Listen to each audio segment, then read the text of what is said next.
Je vais vous entendre, M. Rayet, je commence avec vous. On a l'impression que cette fois-ci, quand on écoute les électeurs, il n'y a pas d'engouement pour la campagne qui se déroule présentement et qu'on en est presque rendu à déterminer un choix par défaut. On va prendre le moins pire d'entre vous. Est-ce que c'est le sentiment que vous avez, vous, sur le terrain?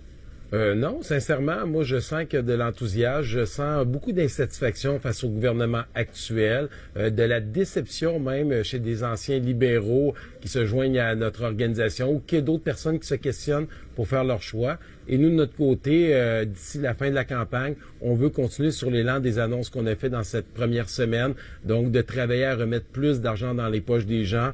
On a annoncé le fait que les allocations de congés de maternité ne seront pas imposés à plus de près de 4 000 $. Et il n'y a personne, on n'a pas l'impression qu'aucun électeur s'est levé en disant « Oh, wow, j'attendais ça avec impatience, non? » Moi, je peux vous dire qu'une mère, un père de famille qui sait qu'après la naissance de leur enfant va avoir près de 4 000 $ de plus dans leur poche, ne paiera pas de taxes de TPS sur leur facture d'Hydro-Québec, vont avoir parce qu'on a annoncé qu'on allait remettre en place le crédit d'impôt pour les utilisateurs de transport en commun que les libéraux avaient enlevé. En arrivant en mandat. Donc, c'est des mesures, nous, qu'on va viser très concrètes et on pense clairement que la population, lorsqu'on est faire son choix, va être touchée par cette possibilité d'avoir plus d'argent dans ses poches. C'est Globe and Mail qui a remis ça sur la map mercredi dernier. Monsieur Rayet, votre chef était à Trois-Rivières, vous, le jour où c'est arrivé. Lui non plus était pas enclin ou avait pas prévu de commencer sa campagne en parlant de SNC-Lavalin. Non, honnêtement, ce n'était pas l'objectif du tout, mais je pense que l'histoire a rattrapé les libéraux. Là, tout le monde sait que le premier ministre a menti à la population quand, au départ, quand l'histoire est sortie, il disait qu'il n'y avait pas eu d'ingérence.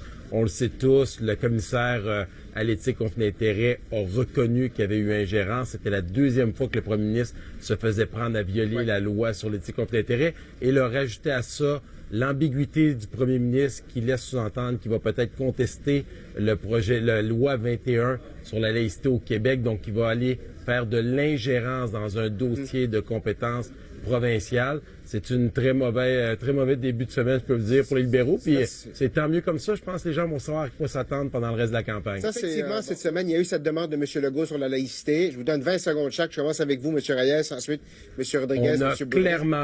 Oui, on a clairement dit en anglais et en français qu'un gouvernement conservateur ne s'ingérera pas dans les compétences provinciales, qu'on ne contestera pas. Et ce que M. Fortin ne dit pas et les bloquistes ne disent pas, c'est que ce n'est pas un vote. Si les libéraux sont élus, ils vont contester l'autonomie, ils vont faire de l'ingérence dans le gouvernement de la CAQ qui a été élu de façon tout à fait légitime.